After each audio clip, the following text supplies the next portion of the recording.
You're listening to the official Reformed Stoic podcast, covering politics, philosophy, theology, conspiracy theories. I'm ready to get to the bottom of this life. Are you? Join Wolfgang, Sketty Squad, Purity Gang, as we strive to take dominion over this dying planet. I am Reformed Stoic, and this is my podcast.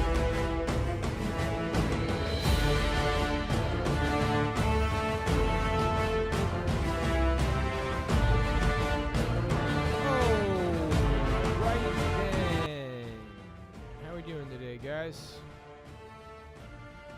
Mic check, mic check. Mic check, mic check. Let's go. We got some gang members here.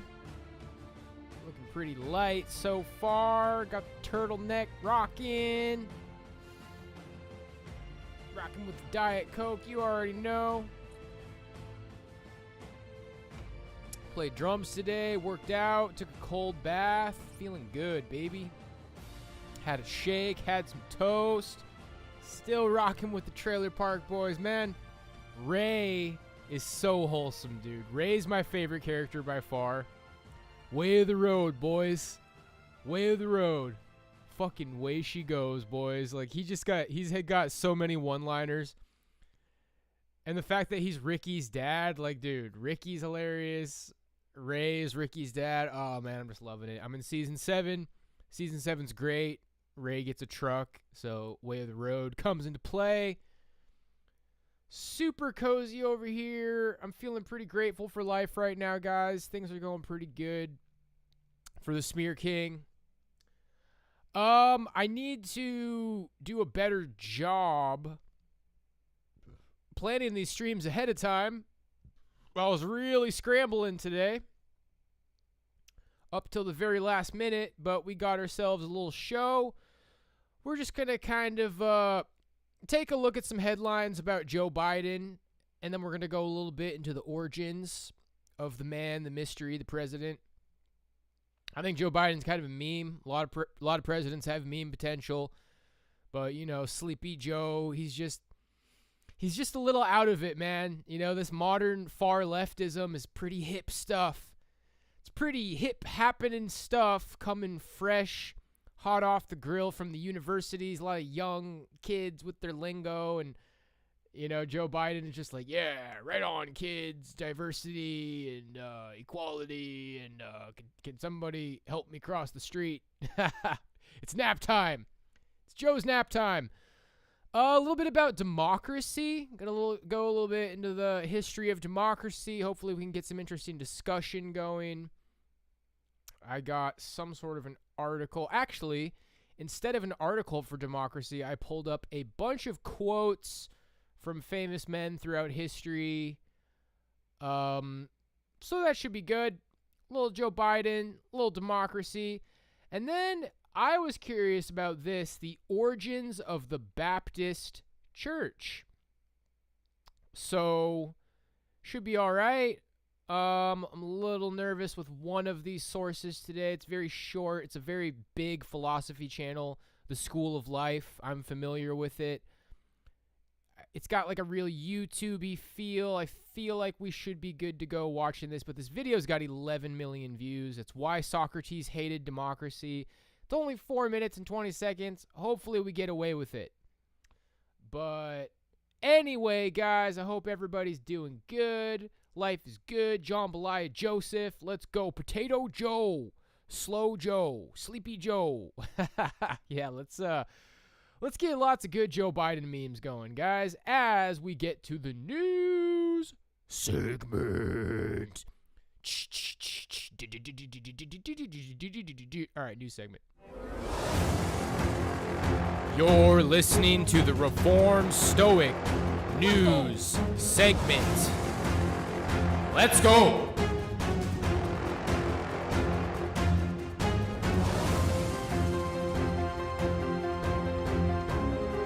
Right on, baby.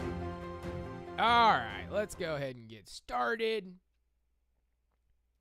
Let's get the gang over here. Let's get this over smear.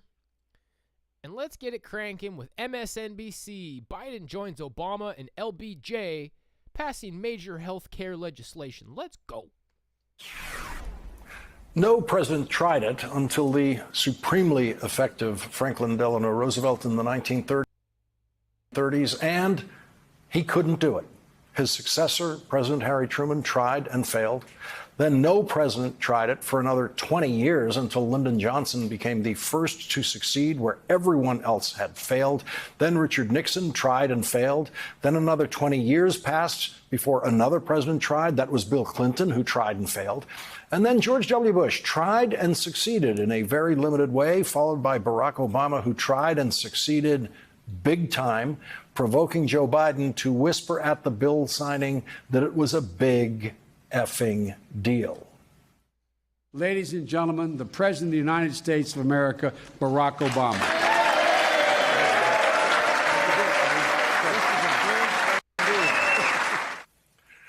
This is a big effing deal. Wow. What is this, like TMZ for presidents? Holy crap, dude. Oh my gosh. Did you hear what Obama said? Trump was the first and only president so far who tried to take away some of what had been won, but he failed. And then Joe Biden tried and succeeded. Of the 46 presidents, only 4 of them have been able to pass major health care legislation. Lyndon Johnson was the first big winner and remains the biggest winner, having passed through Congress and signed into law Medicare and Medicaid. George W. Bush passed a prescription drug benefit only for people on Medicare. Dude, totally random. I used to watch Based Shaman like a couple of years ago, and he had somebody in his chat called Mr. Peabody, and he would always like pay for us to watch his videos on his channel where it was like, welcome to Peabody Ranch. We burn heretics at Peabody Ranch. Obunga. Obunga.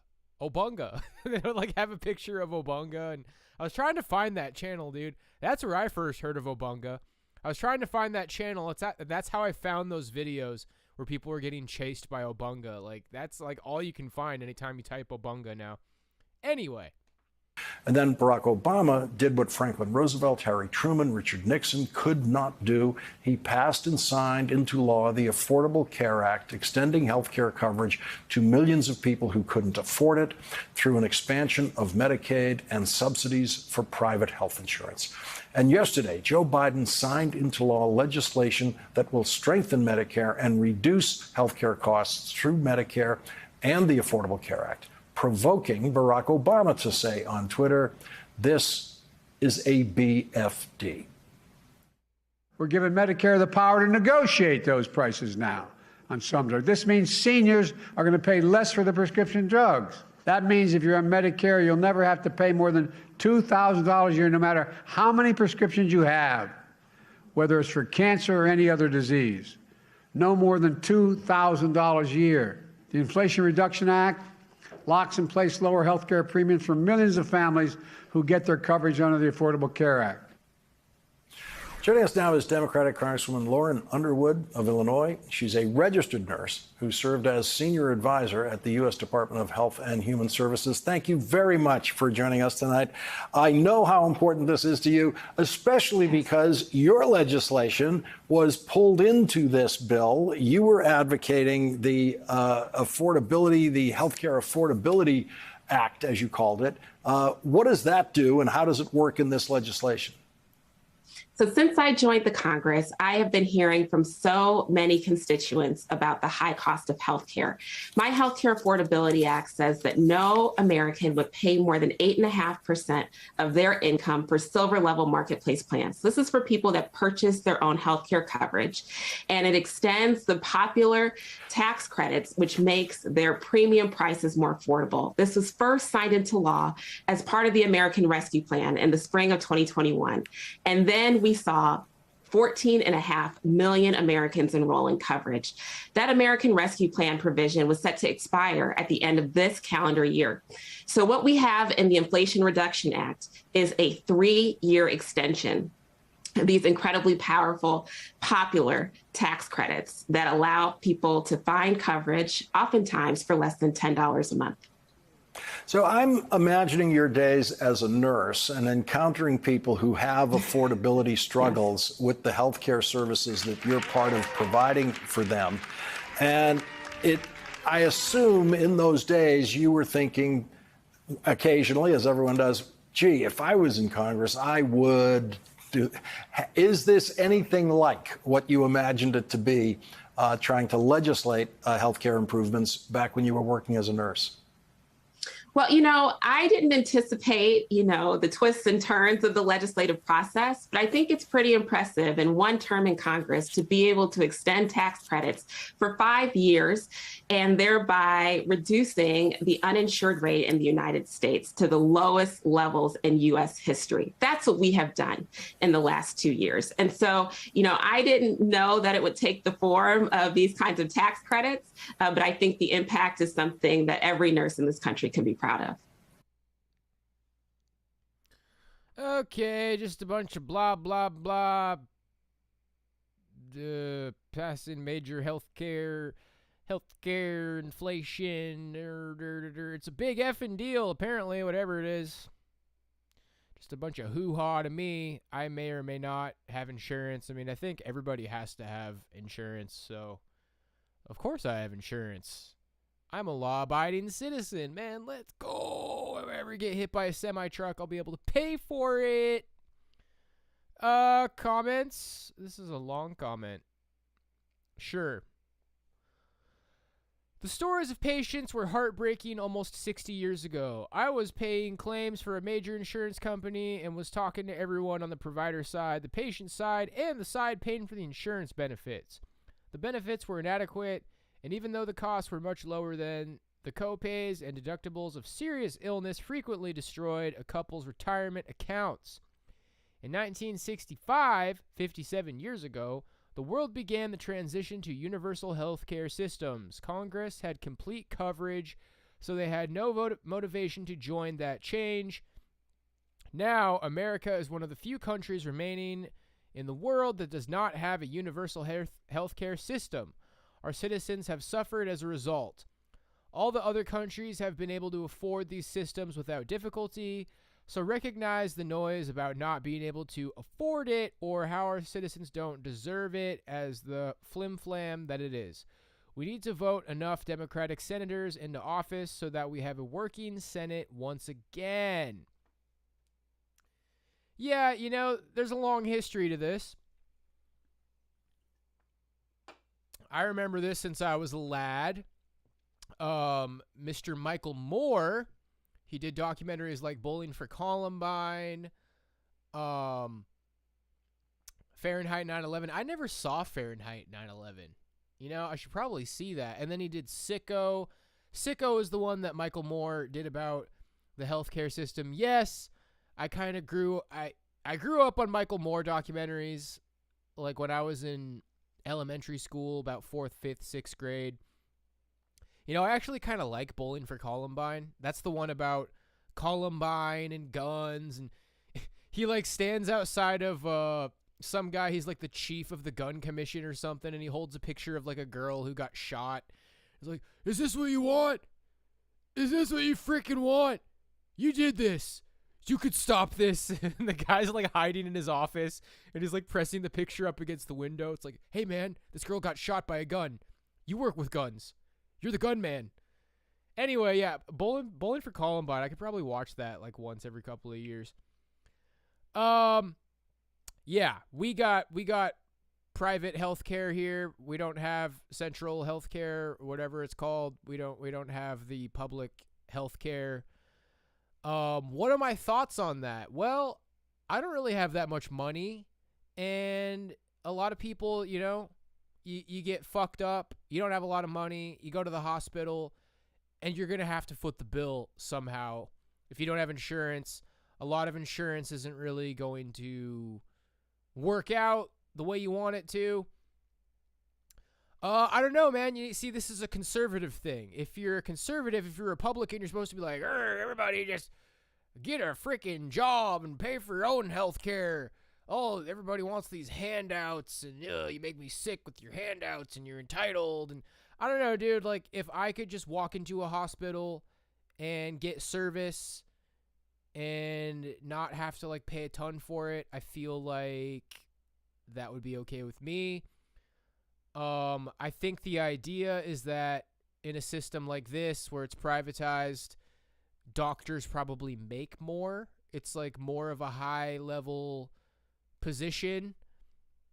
It's a whole big thing. You got to go through a lot of school to end up in the medical field. So you get through all the school, you pass all your exams, and then when you're a doctor, you're like, ooh, look at me, I'm a doctor. Lots of women want to marry me for my money, and I'm better than you. Oh, you're here to get service from a doctor? I guess you got to go broke because you don't have good insurance and you're poor. So these are important questions, man. I'm sure there's a lot of people who have really serious debates about it. But for me, I have trouble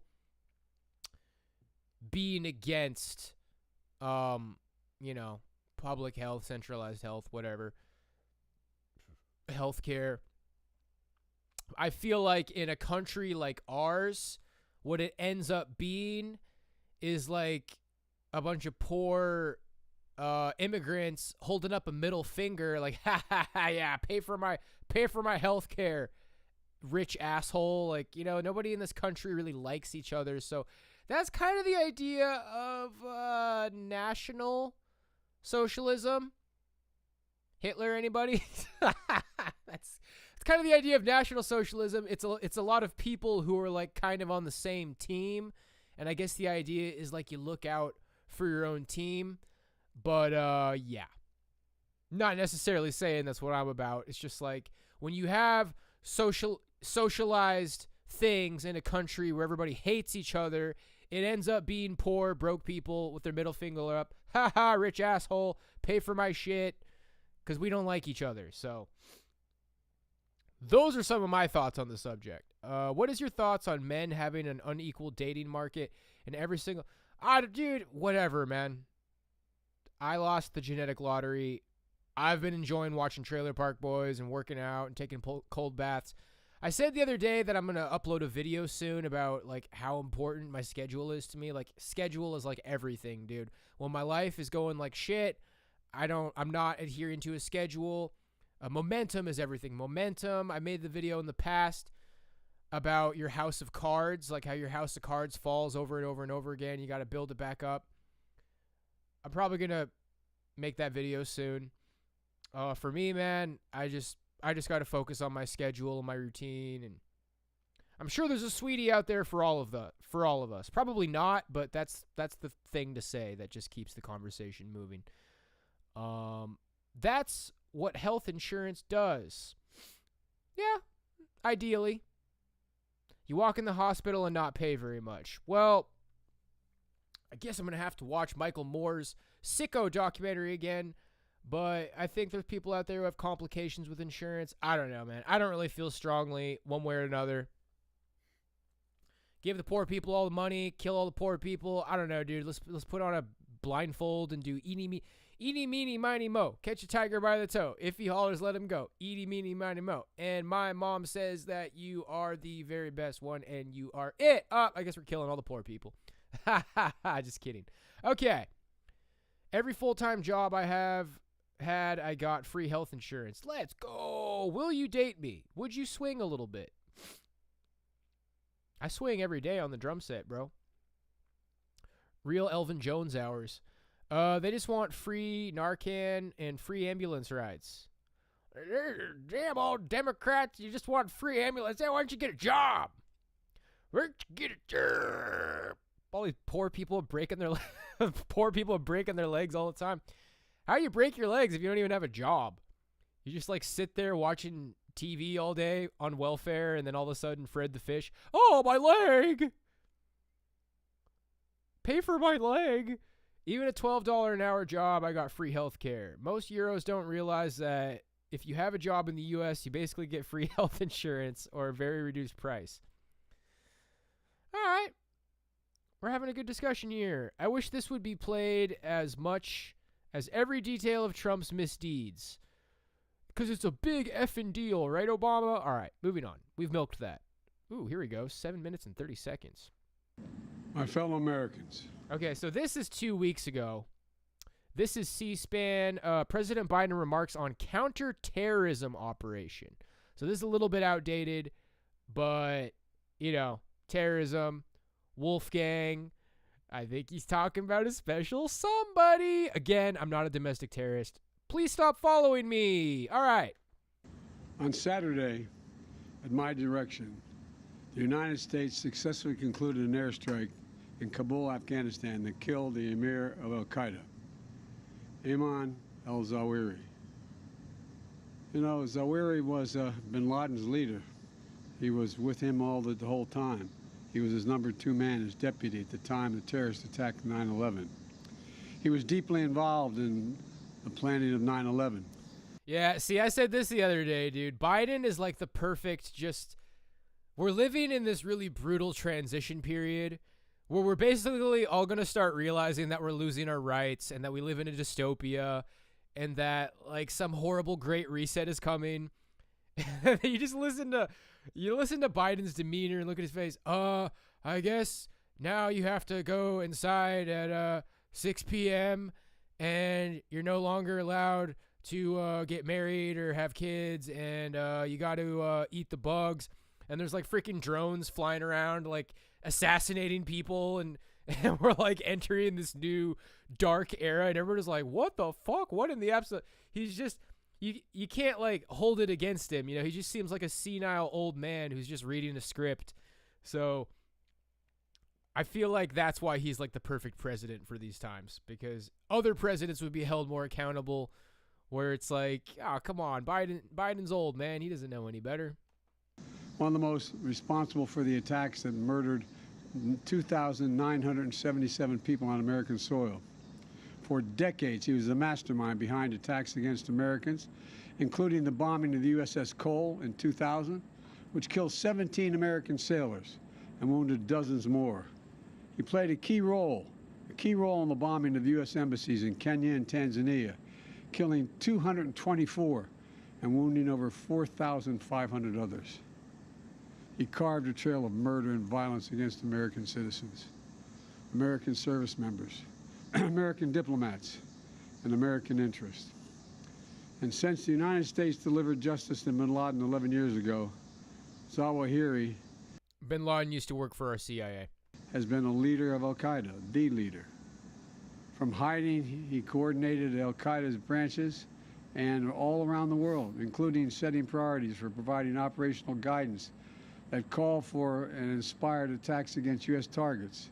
He made videos, including in recent weeks, calling for his followers to attack the United States and our allies. Now, justice has been delivered, and this terrorist leader is no more. People around the world no longer need to fear the vicious and determined killer. The United States continues to demonstrate our resolve and our capacity to defend the American people against those who seek to do us harm. You know, we make it clear again tonight that no matter how long it takes, no matter where you hide, if you are a threat to our people, the United States will find you and take you out. After relentlessly seeking Zawahiri for years under Presidents Bush, Obama, and Trump, our intelligence community located Zawahiri earlier this year. He had moved to downtown Kabul to reunite with members of his immediate family. After carefully considering the clear and convincing evidence of his location, I authorized a precision strike that would remove him from the battlefield once and for all. This mission was carefully planned, rigorously minimized the risk of harm to other civilians. And 1 week ago, after being advised that the conditions were optimal, I gave the final approval to go get him. And the mission was a success. None of his family members were hurt, and there were no civilian casualties. I'm sharing this news with the American people now, after confirming the mission's total success through the painstaking work of our counterterrorism community and key allies and partners. My administration has kept congressional leaders informed as well. When I ended our military mission in Afghanistan almost a year ago, I made the decision that after 20 years of war, the United States no longer needed thousands of boots on the ground in Afghanistan to protect America from terrorists who seek to do us harm.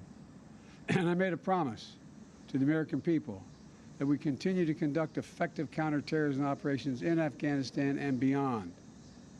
We've done just that. In February, our forces conducted a daring mission in Syria that eliminated the emir of ISIS. Last month, we took out another key ISIS leader. Now we have eliminated the emir of al-Qaeda. He will never again allow Afghanistan to become a terrorist safe haven, because he is gone, and we're going to make sure that nothing else happens. You know, it can't be a launching pad against the United States. We're going to see to it that won't happen. This operation is a clear demonstration that we will, we can, and will always make good on the solemn pledge. My administration will continue to vigilantly monitor and address threats from al-Qaeda, no matter where they emanate from. As Commander-in-Chief, it is my solemn responsibility to make America safe in a dangerous world. The United States did not seek this war against terror. It came to us, and we answered with the same principles and resolve that have shaped us for generation upon generation. To protect the innocent, defend liberty, and we keep the light of freedom burning, a beacon for the rest of the... I mean, let's be real, dude. Terrorism for us was 9/11, and a lot of people feel like it was not genuine, I guess you could say. Like, it wasn't really what people made it out to be. It's just something that's important to our government. You know, they say, oh, we're taking care of the terrorism. Terrorism's taken care of. I haven't really ever gone deep on ISIS. That's another one of those kind of things, like going deep on the mob, going deep on ISIS. It would be good for this podcast. I mean, I guess in theory, a lot of the stuff we go deep on this channel is stuff that it's a little nerve-wracking, but yeah, I don't know. I don't know if I want to screw with ISIS, but you know, I've heard just those kind of little things that you hear around the block, like more or less they're trained and funded and armed by our CIA in one way or another through proxy agencies. And it's like our system wants to grow. It wants to have a job. It wants to have a purpose. It wants to expand. It wants to stretch. It's like, wow, our counter-terrorist division has so many fancy weapons, and we have so many incredible abilities and capabilities and training.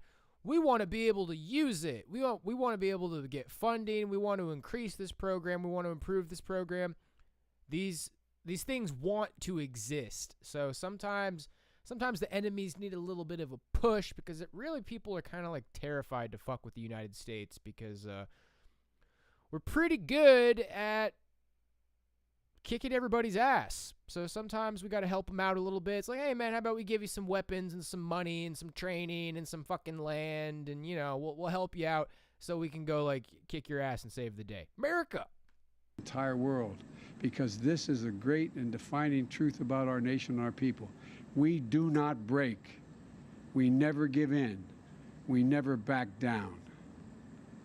Last year on September 11th, I once more paid my respect to Ground Zero in New York City, at that quiet field in Shanksville at the Pentagon, standing in the memorial at Ground Zero, seeing the names of those who died forever etched in bronze, is a powerful reminder of the sacred promise we made as a nation. We will never forget. It's a powerful reminder of like the dividing line between the good times, the good old days, and the new fucking dystopian surveillance era. A lot of people, very, very common sentiment that life was better before 9/11. It shook the world up, and not for the better. The memorial also bears the quotation from Virgil: "No day shall erase you from the memory of time. No day shall erase you from the memory of time." So we continue to mourn every innocent life that was stolen on 9/11 and honor their memories. To the families who lost fathers and mothers, husbands. He's still talking about 9/11 because it's such an important. It was an important excuse for our government to do things that it wanted to do. So it's like, we never forget about 9/11, never forgetty, because it's still, our government is still doing things that have to do with 9/11. That's why it's always brought up. I mean, ultimately, this is about counterterrorism, but yeah, it was a huge launching pad for counter-terrorist operations and programs and money. Wives, sons and daughters, brothers and sisters, friends and co-workers on that searing September day. It is my hope that this decisive action will bring one more measure of closure. No day shall erase them from the memory of time. Today and every day, I'm so grateful for the superb patriots who serve the United States intelligence community and counterterrorism communities. They never forget. And those dedicated women and men who tirelessly work every single day to keep our country safe, to prevent future tragedy. Here's the crazy thing to think about, guys, and this is like real tinfoil hat hours, not in my opinion, but you know, I'm not going to shove this world view down your throat. The ideas that they give us growing up, the idea that there's terrorists out there, there's serial killers out there, there's mass shooters. These are just the kind of things. We live in a very dangerous society, right? Where scary men who were definitely not trained by the CIA's MKUltra program or some sort of black ops program that most people will never understand, that I don't really understand. Serial killers who were definitely not trained by those type of things, they just naturally on their own volition decide to start killing people. And just like mass shooters who were definitely didn't have FBI handlers and definitely weren't a part of some MKUltra program that we'll never understand, on their own volition decided to just shoot a bunch of people. And just like terrorists who definitely weren't funded by the CIA and definitely aren't armed by our government, who just naturally decide to cause terror off of their own volition, all of these scary things are out there, and don't worry, our government will take care of it. I guess kind of the big picture worldview that's starting to develop in my mind is that a lot of these big scary things that our government protects us from are artificial. And it's a bold claim to make. It's a little bit out there, like, whoa, Reformed Stoic, you're saying that like somehow like our intelligence agencies kind of create these problems that our government deals with. Like, well, maybe not all the time, but you do the research, like Eddie Bravo says, you go down the rabbit holes, and there's a lot of stuff out there, man. Hell, there's people that, you know, go look up third shooter in Columbine. And those are just those kind of things like, well, there wasn't a third shooter at Columbine, and then you look it up, and it's there. All kinds of weird stuff about the Paddock shooting in Vegas. I mean, these are kind of sketchy things to talk about on stream, but that's kind of what I'm rocking with, guys. It's a bold worldview to have, but I didn't get here overnight. It is thanks to their extraordinary persistence and skill that this operation was a success. They've made us all safer. And to those around the world who continue to seek to harm the United States, hear me now. We will always remain vigilant, and we will act, and we will always do what is necessary to ensure the safety and security of Americans at home and around the globe. Today, we remember the lost. We commit ourselves to the safety of the living, and we pledge that we shall never waver from defending our nation and its people. Thank you all, and may God protect our troops and all those who serve in harm's way. We will never give up. Sir, you're clear. Nap time. Yeah. Boy, how do I describe, like, his tone is just, he just doesn't have a very good charisma. We sure have a lot of like very uncharismatic people just very high up in society right now. Like, oh, let's listen to Elon Musk give a great big speech. It's a rocket and we're going to Mars, and like, oh great. Oh, here's a speech from Joe Biden. It's like, holy crap, dude. At least Trump had some charisma. At least Trump had some charm. He was like a cult of personality. It's like, it's real man hours up here in the White House, dude. And, just life takes its toll. You don't see a lot of 60-year-old men in UFC, just like UFC's young man's game. I mean, it's brains. It's a brains operation being the president, but it's a little bit of testosterone. You got to be a young whippersnapper. Not a young whippersnapper. President age is like 45, 50, 60.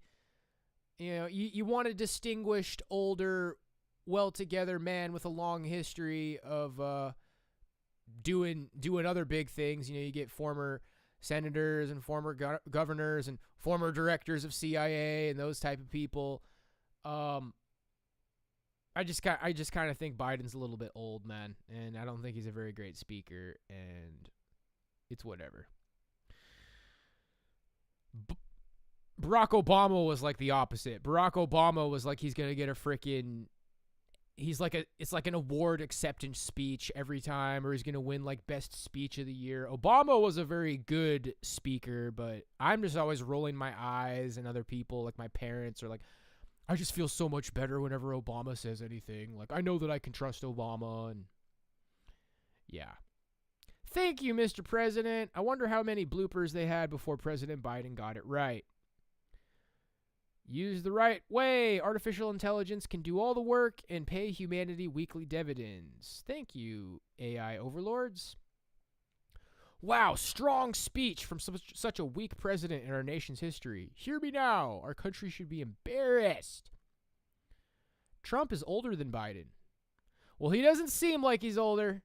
At the end of the day, there's your number, there's your real age, and then there's like how old you look and how old you seem, and I think Trump's a little bit more in it, but I think being president aged Trump. That just says a lot more about Biden, really. I'm sure if Biden was in the Situation Room during the takedown, he was sleeping and someone woke him up when it was all over. I'd be interested to see how Afghanistan reports. These are important targets. Yeah, I didn't really think that sounded true. Apparently Trump is not older than Biden. Fake news. CNN. See Obama's clever callback to Biden after he signs bill. Is this the big effing deal once again? Political news tonight. President Biden signing a sweeping $750 billion spending bill on health and climate. A bill that former President Obama is calling a, quote, BFD, which is a nod to then Vice President Biden's unforgettable hot mic moment during the 2010 signing of the Affordable Care Act. So the bill that Biden signed earlier will extend Obamacare subsidies for another 3 years. It will allow Medicare to negotiate some prescription drug prices for the first time. It will cut greenhouse gas emissions and institute a 15% minimum corporate tax. This is a big political victory for Biden, and he is seizing the moment. Today offers further proof that the soul of America is vibrant, the future of America is bright, and the promise of America is real and just beginning. Trying to seize that moment in what is just one of a string of legislative wins. Of course, there was the so-called CHIPS, the Semiconductor Domestic Production Bill that just passed. All of that's come for Biden and the Democratic Party just ahead of these November midterms. So my panel's back with me. So Nia, before Biden got this bill through, this is the modified Build Back Better that they call Inflation Reduction Act, although economists, I think, would beg to differ on that, certainly in the short term. But a CNN poll before this showed that 75% of Democratic voters wanted someone else to be their nominee in 2024. 75%, that's terrible. Yes. If you're the potential nominee. Does this bill, this signing, this victory impact Biden's prospects in his own party?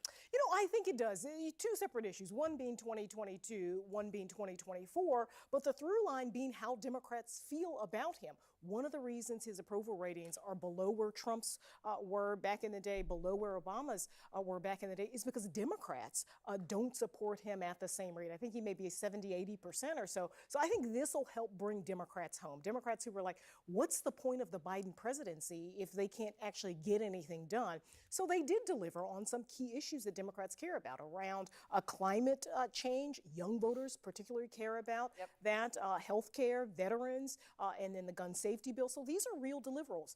They won't necessarily be felt immediately by Americans, but I think Democrats who were so down in the dumps a month ago in terms of their prospects in 2022 and down on Biden more generally, they see now a president and a party that's able to get something done. So, Chris, the Republicans had counted this as a sure thing. I mean, how many times do you hear threats coming from the likes of Jim Jordan about when they're in charge of committees what they're going to do? Does any of this change the midterms? This Republicans thinking they had a sure thing? Does this help I Democrats? think it helps on the margins. Do I think it helps a lot? No, because I don't think that real people sit there and go, well, you know, Joe Biden signed 4 bills Here's and my therefore that's very checklist. good. Yeah. No, it's how they experience their lives. And first of all, on the prescription drug pricing, Medicare being able to negotiate prices, that doesn't kick in until 2026. It doesn't kick in not only not before this election, it doesn't kick in before the next election. And then it's only for 10 drugs. And the $2,000 cap doesn't kick in until 2025. So, you know, what are you going to experience between now and November? You're not going to experience lower drug prices. You are going to continue to experience high gas prices, lower than they were a month ago. I'm very excited. The other day, $3.89, and I'm sitting there going, I am saving money here. Well, you don't live in New York State, Groceries are up. $3.89. So do I think it's going to have a dramatic impact? I'll tell you what I think may have a more dramatic impact. Trump, the fact that he is back, he's the headline, and to the degree that Democrats are talking about Trump and focusing on Trump, not Biden, I think it's good for the Democrats. Conversely, I think when Republicans are able to focus on Biden and not Trump, it's good for the Republicans. So the news cycle right now is very much pro-Democrat. So, David, what about this? Trump right now is looking at this and all of his legal issues, and it seems to be just a matter of when.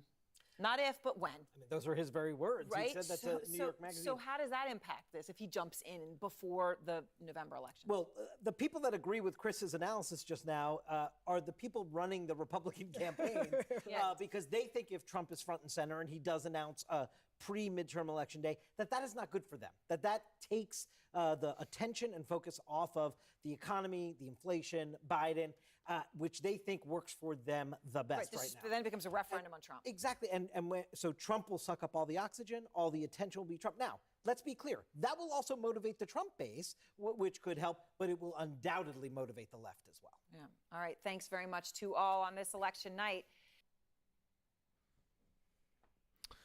All right, more talking heads. Yeah, inflation reduction bill. Well, I guess we'll just see.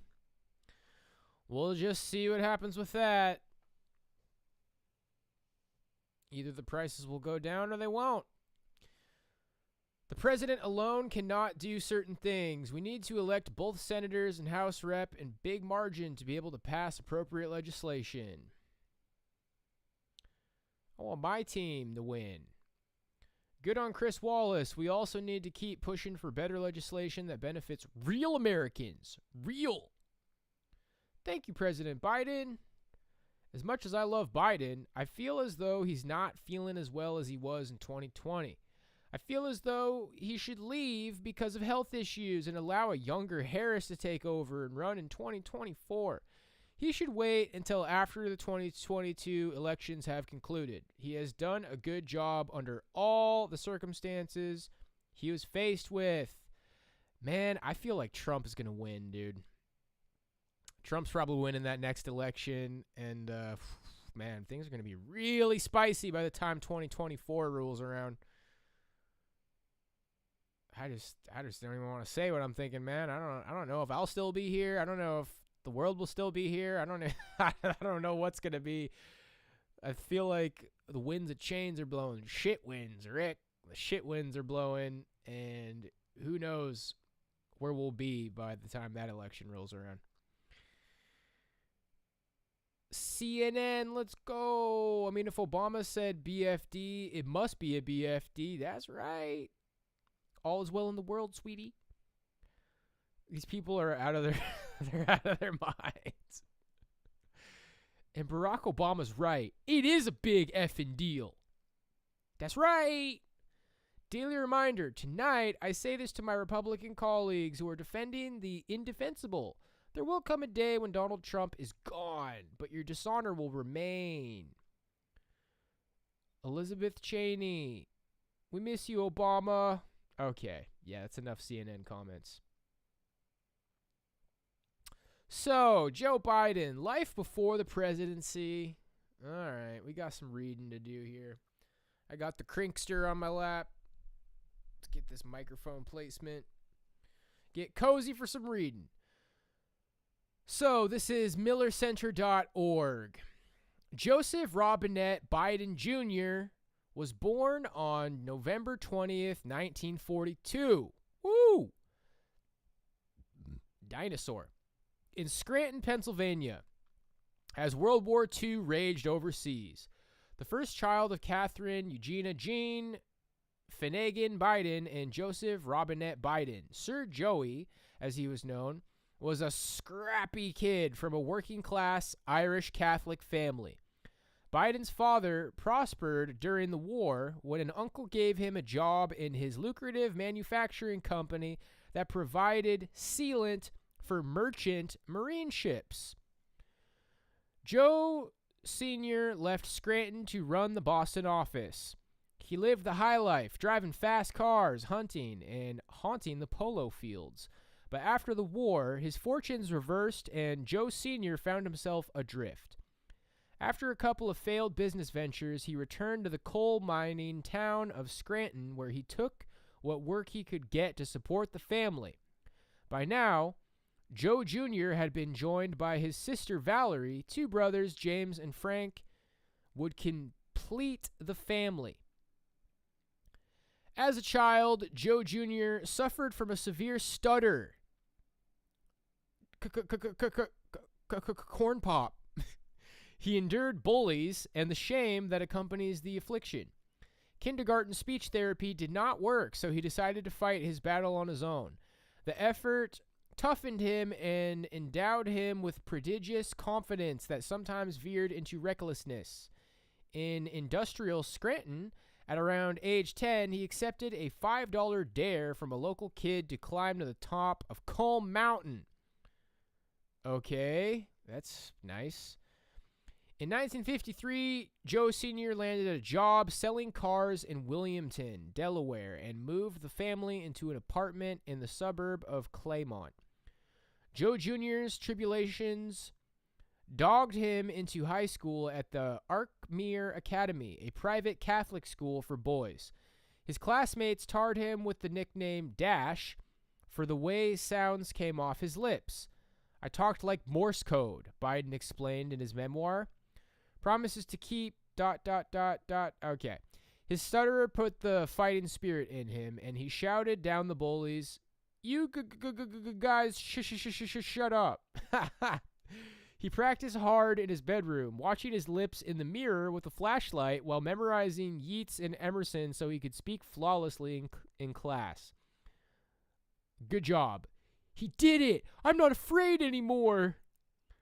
I'm not going to stutter anymore. Okay. When Biden began his freshman year at the University of Delaware in 1961, he already had law school in his sights and a dream of becoming an esteemed public figure, as he put it in his memoir. During college, Biden took a summer job as a lifeguard at a public swimming pool near a housing project. Joe Biden lifeguard, I can imagine that. He was the only white lifeguard among a dozen inner-city African Americans who were students at historically black colleges. Wow, how progressive. The job opened Biden's eyes to the stark difference in the lives of black and white Americans. Every day, it seemed to me, black people got subtle and not so subtle reminders that they did not quite belong in America, Biden wrote in his memoir. Okay, but you were the only white guy. So it was a bunch of oppressed black people, huh? Interesting. Okay. On his spring break in 1964, he met Niella Hunter, a Syracuse University student. They married in 1966 and had 3 children, Bo, Hunter, and Naomi. Aha, yes, Hunter Biden. We've heard a lot about him, I'm sure. Who was known as Amy. After graduating from Syracuse University Law School in 1968, Joe first took a job with a corporate law firm defending big businesses, but soon realized the work was not right for him, and he became a public defender whose clients were nearly all African Americans from Wilmington's East Side. That's right, you go get it, Joe. By 1970, he had his first taste of politics, winning an election to the Newcastle County Council, where he served until 1972 when he challenged the likable 63-year-old two-term Senator J. Caleb Boggs as a Republican. Oh, he was a Republican. Okay. It was an audacious gamble by the cocky 29-year-old unknown. Even if he won, Biden would have to wait by law until his 30th birthday to take his seat. Supported by his sister Valerie, who served as campaign manager, his brother Jimmy, who was his chief fundraiser, and his wife Niela, Biden barnstormed the state, going door to door in the suburbs and at the shore, and won by less than 3,000 votes out of a total 228,000 cast. In his victory speech, the young senator-elect graciously called the defeated incumbent a real gentleman. I'll skip down here a little bit. As a freshman senator, Biden raised his voice in protest over President Richard Nixon's violation of the public trust and strongly criticized President Gerald Ford for pardoning Nixon after his registration. Even in his early years as a senator, Biden sought prominence as a national figure, though he kept his focus on the needs of his constituents in Delaware, a task made easier by his daily commutes home. Let's just skip through this now. In 1975, Biden met Jill Jacobs, a student at the University of Delaware, 8 years his junior, and they were married. Oh, married again. In 1977, their daughter Ashley was born in 1981. A Catholic getting divorced, ruh-roh, and remarried. During 36 years in the Senate, Biden served in leading roles on both the Judiciary Committee and the Foreign Relations Committee. He was chairman or ranking member of the Senate Judiciary Committee for 17 years. He chaired the confirmation hearings of 5 justices, the most contentious being the hearings over the nominations of Robert Bork and Clarence Thomas. Bruh, my dad got over 100K when he was honorably discharged and claimed PSTD years later. Let's go. Let's see. During the Thomas hearings in 1991, Biden failed to conduct a full investigation into sexual harassment allegations against the nominee. The committee called on Thomas's accuser, Anita Hill, to testify, and she provided a vivid account of the nominee's conduct, but Biden did not allow corroborating testimony from other witnesses. Ever since the staunchly conservative Thomas won confirmation, liberals have criticized Biden for shutting down the hearings before the harassment debate was fully aired. When his handling of the hearings became a presidential campaign issue, Biden told ABC News in 2019 that Hill did not get treated well. I take the responsibility for that. A little bit of controversy in his past as a lawyer. How much more do we got here? Let's kind of skip. Let's do the last 4 paragraphs. After the election, Biden played influential foreign and domestic roles in the administration, establishing himself as one of the most significant vice presidents in American history. Okay, so this is the Obama election. A sign of his importance in foreign policy was a pre-inaugural trip he made to Afghanistan that set the stage for Biden's advocacy of a more limited U.S. military role in the country. Obama encouraged Biden to stir debate in advisor meetings, so a range of voices and options were heard in arriving at decisions. While some national security advisors urged the president to increase troop levels in Afghanistan, Biden favored a drawdown of U.S. forces, a position Obama ultimately followed when he decided to withdraw 30,000 troops by 2012. Asked to take on a key role in America's military and diplomatic relationships with Iraq, Biden made repeated trips to meet with the nation's leaders. Speaking on behalf of the president, Biden laid out the administration's foreign policy ambitions when he spoke to a gathering of heads of state and ministers at the Munich Conference on Security Policy in February 2009, just weeks into the first term. Biden provided President Obama with crucial advice on legislative issues related to the 2009 Recovery Act, budget and tax negotiations, and the strategic arms reduction talks. Working with legislators, Biden helped wrangle the votes needed to pass the Affordable Care Act. He was tasked with overseeing implementation of the Recovery Act, a job that relied on his political and governmental skills in coordinating efforts by federal agencies with the needs of state and local jurisdictions. President Obama and Vice President Biden forged such a close partnership that the media took to calling it a bromance. Cringe. And featured the duo in photographs eating lunch out together, putting on the White House green, and horsing around in the Oval Office. Just days before the end of the Obama-Biden administration, the president surprised his vice president by awarding him the Medal of Freedom. At the ceremony, Obama extolled his relationship with Biden by reciting lines from William Butler Yeats. Think where man's glory most begins and ends, and say my glory was I had such friends. Although Biden considered running for president in 2016, the death of his son, Beau, in 2015 diminished his appetite for the contest. In addition, President Obama quietly urged Biden to stay out of the race. Biden announced that he would not run on October 21st, 2015. After leaving the vice presidency, Biden, together with his wife, created the Biden Foundation and the Biden Cancer Initiative, but both organizations suspended operations after Biden announced in 2019 that he would run for president. All right, so, just some bigwig lawyer, basically.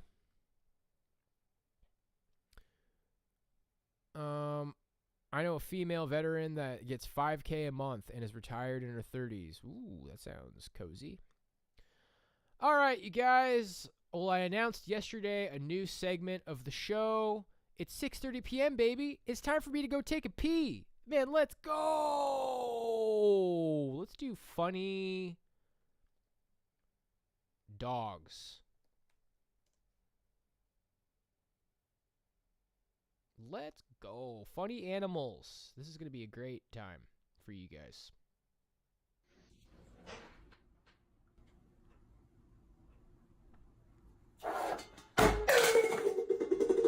You're a jerk.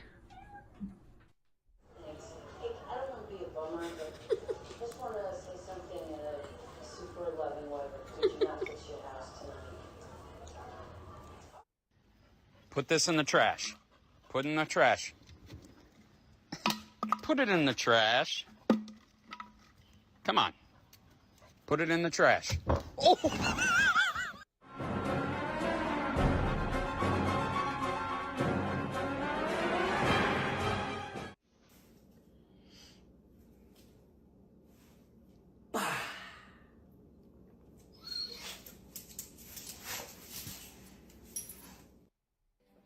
How'd you sit? Good boy. Ready? No cheese.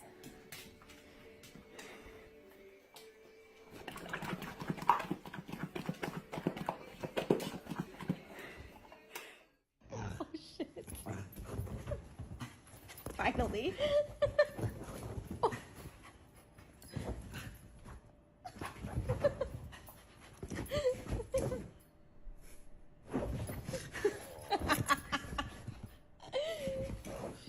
Crazy.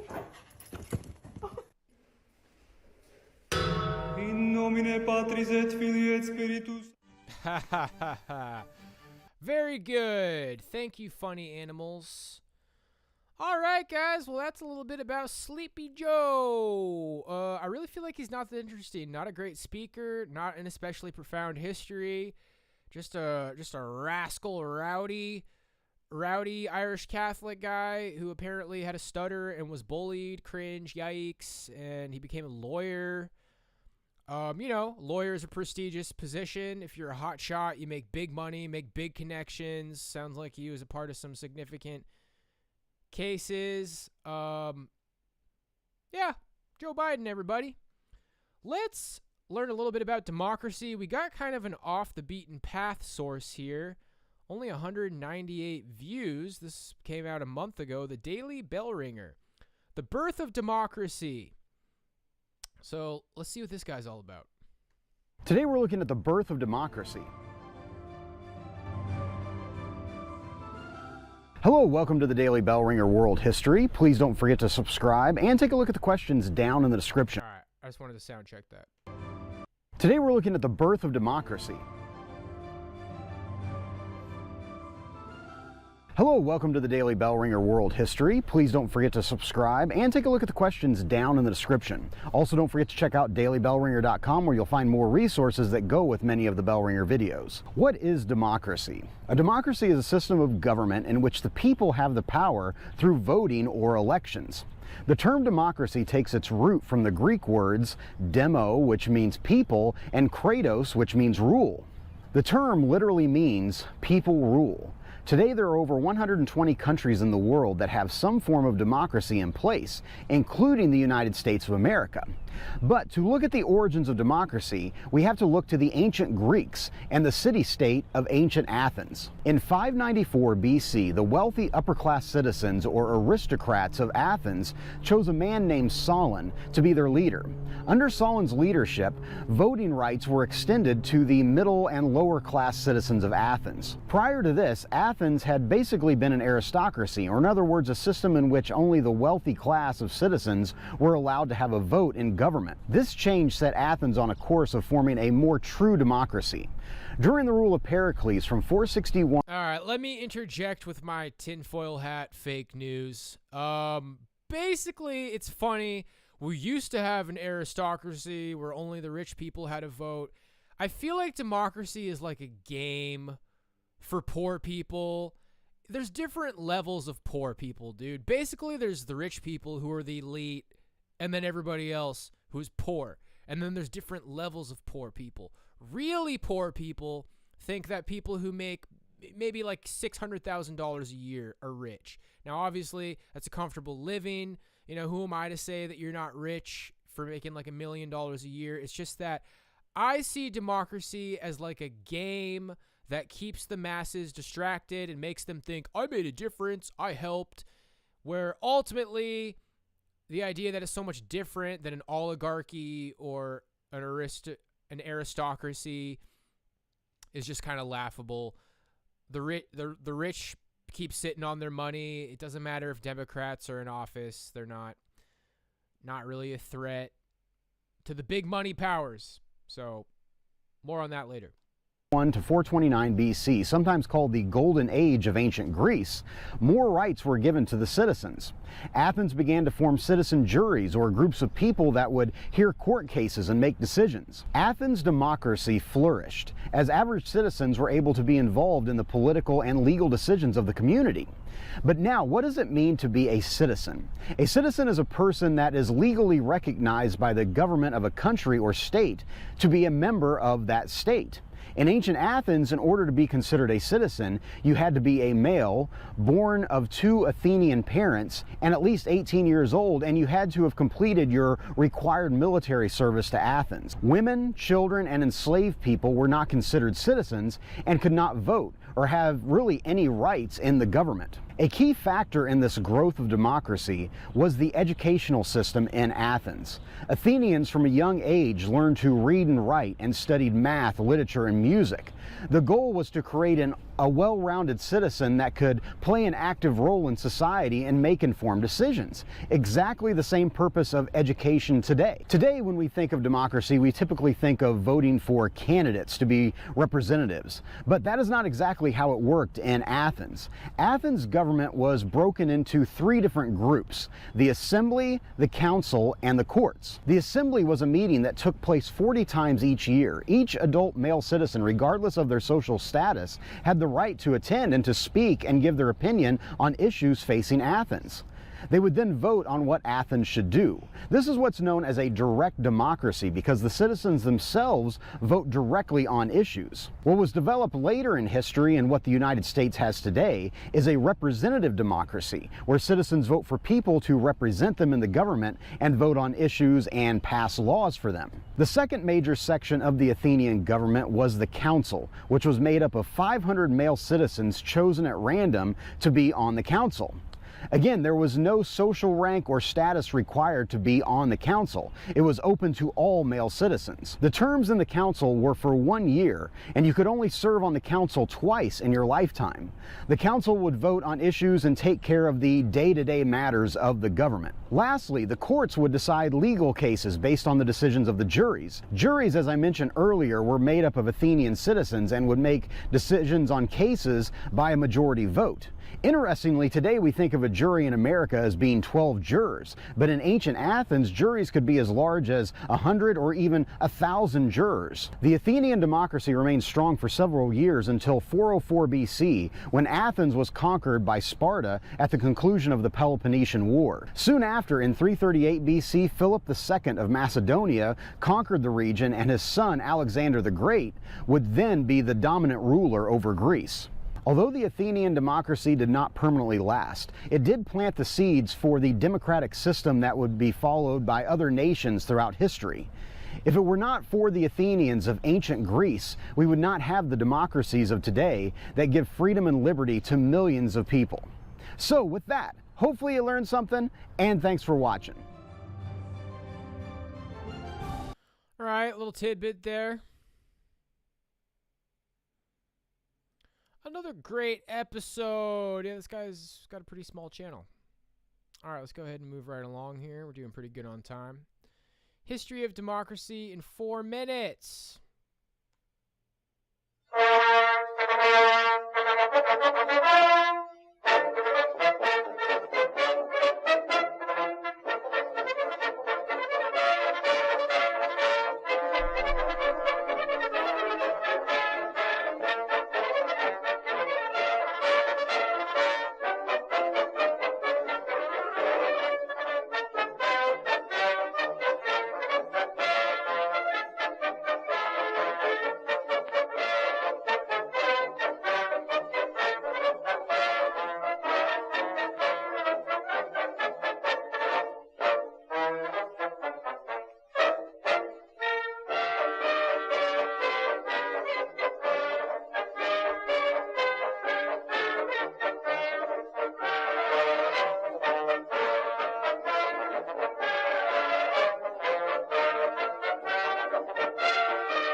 Some places power started to shift. I'll just read this. Iceland had a parliament as early as 930 AD.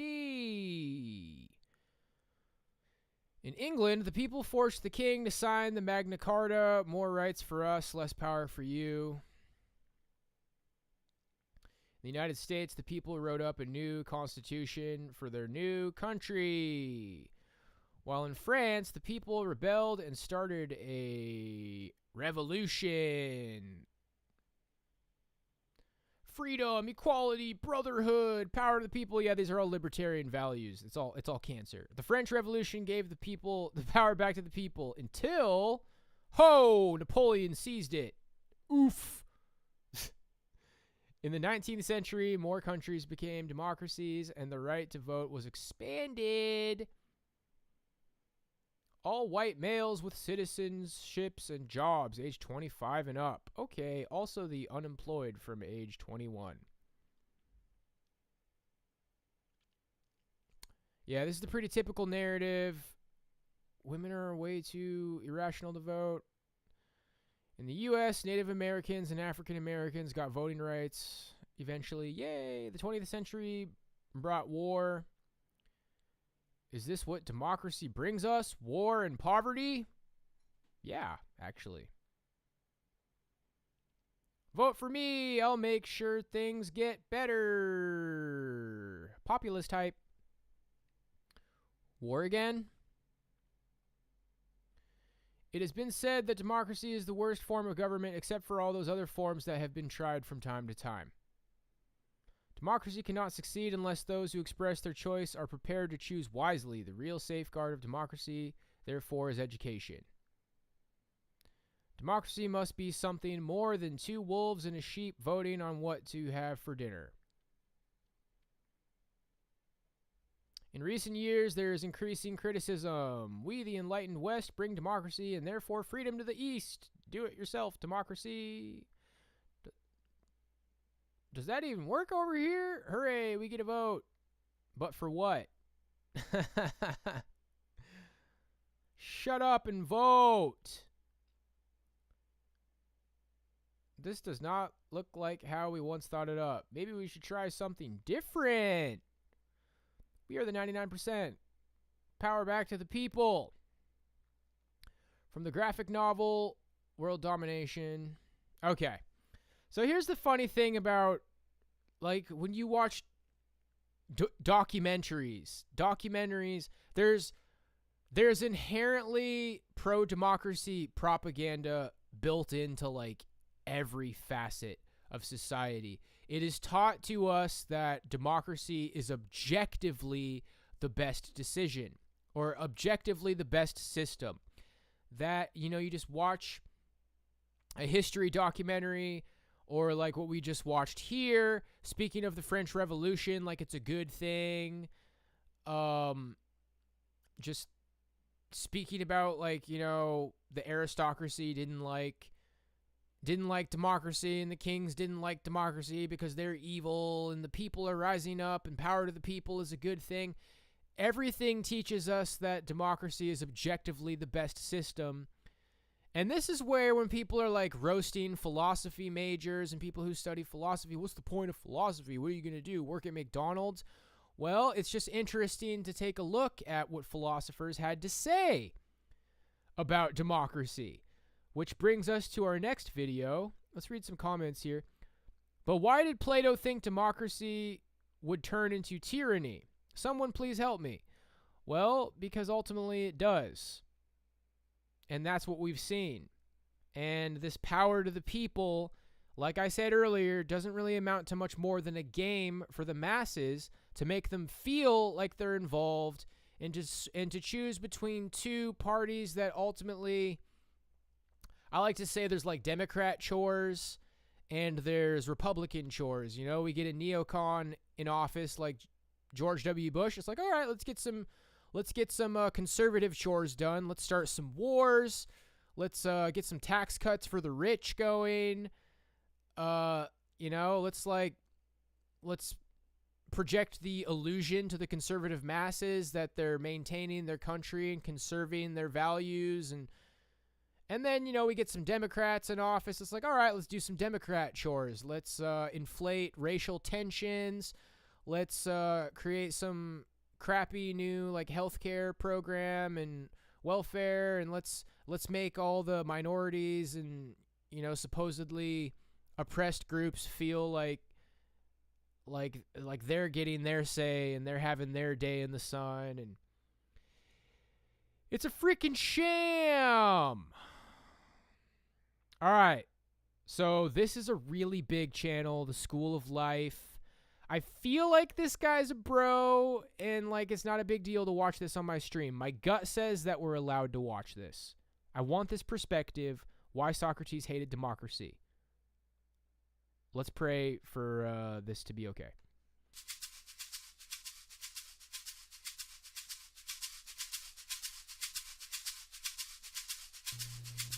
We're used to thinking very highly of democracy, and by extension of ancient Athens, the civilization that gave rise to it. The Parthenon has become almost a byword for democratic values, which is why so many leaders of democracies like to be photographed there. It's therefore very striking to discover that one of ancient Greece's greatest achievements, philosophy, was highly suspicious of its other achievement, democracy. The founding father of Greek philosophy, Socrates, is portrayed in the dialogues of Plato as hugely pessimistic about the whole business of democracy.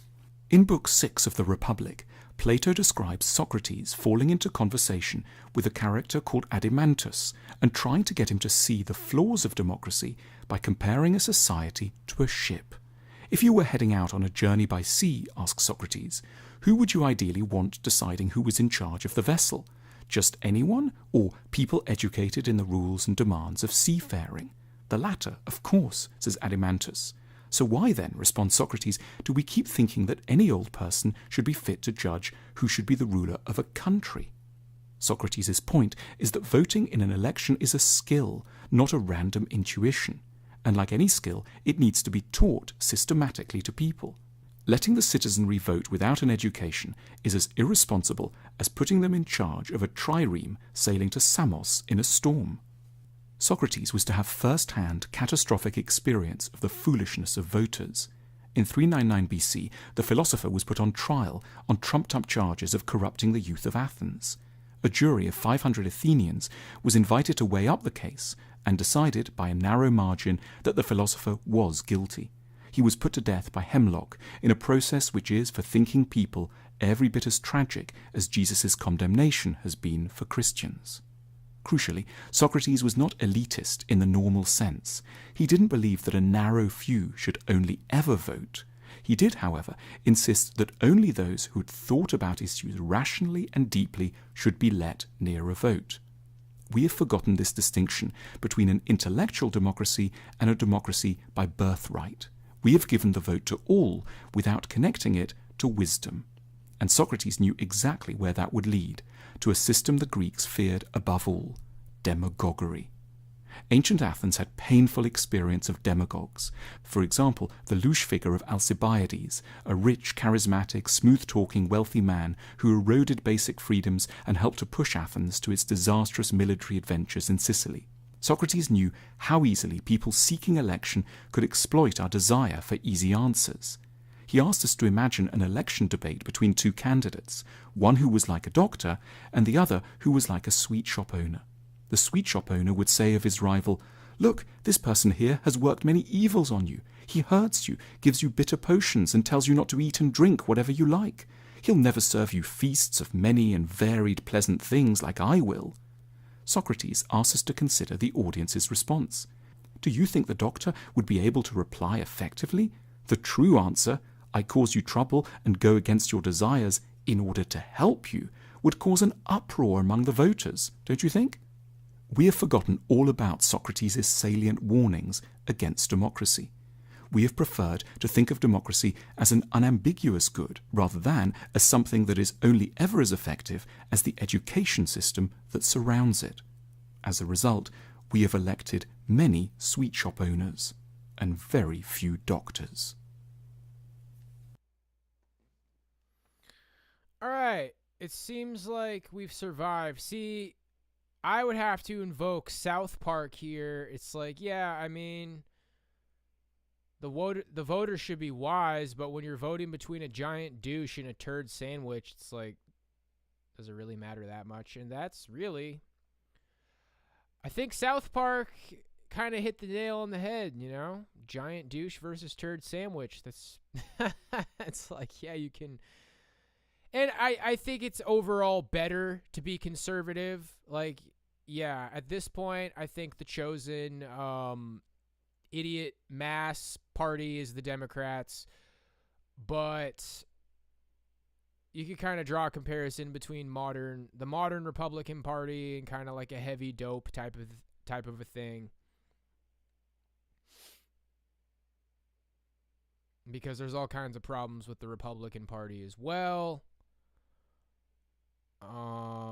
Yeah, economically, you know, I just think capitalism is not such a great thing. Of all the crazy things Democrats say, I think their points about, like, you could hear a Democrat say something like, you know, a lot of the right is just a bunch of bucktooth hillbillies who are, like, voting for tax breaks for billionaires.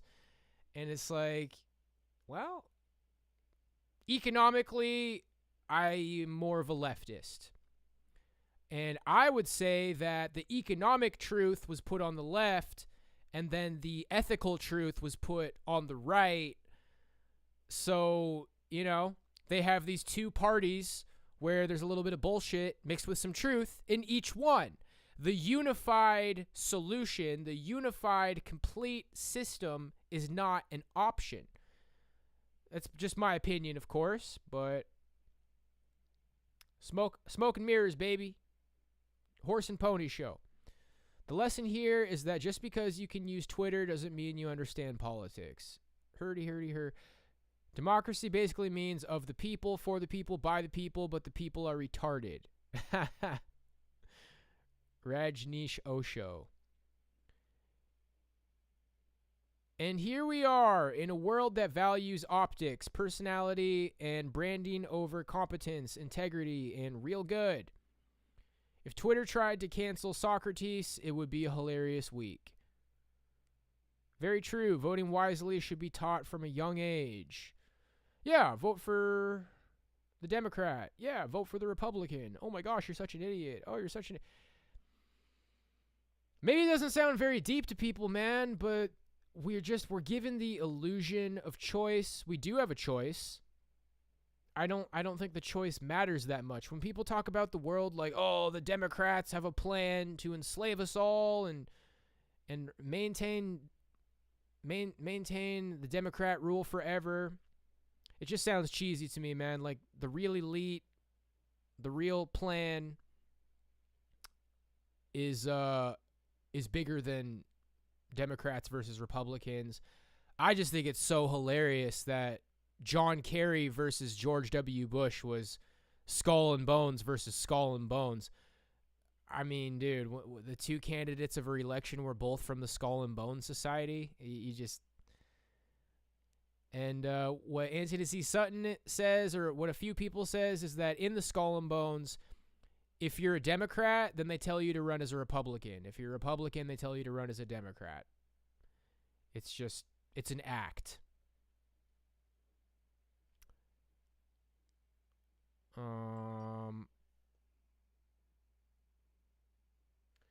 I've dealt with clients who've graduated from Ivy League universities like Harvard, Yale, and Dartmouth. Whenever election season is upon us, I tend to have long conversations about candidates, their records, and policies. Those very educated voters often contradict themselves, have no idea about policies, and get wrapped up in the personalities of the candidates. To be truly educated about voting, you must care deeply about politics, the results of policies, homelessness, war, global warming, economic inequality, etc., and benefits for the voters who need benefits. Educated is a relative term. You have to educate yourself. It's just so cheesy to me, man. Like, oh, I'm so educated. I'm from Harvard, and with my 170 IQ Harvard master's education, I have decided that Orange Man is bad. I have decided that Orange Man is good. I have decided that Orange Man is bad.